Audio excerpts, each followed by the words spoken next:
Magluluto tayo ng noodles para sa anak.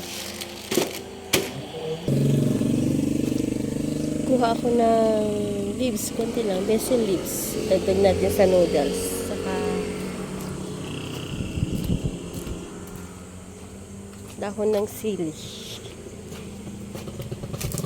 Yun ang maganda pag may halaman ka. Ihalo-halo. Kunti-kunti lang naman po. Dapat na pirasong sili. O, di ba? May vitamins na yung kain ng anak mo. Minsan, hinahaluan ko siya ng itlog. Ganun.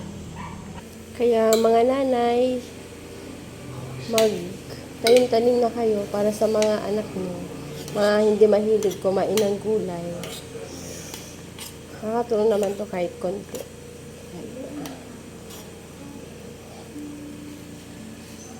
Para makain sila ng gulay.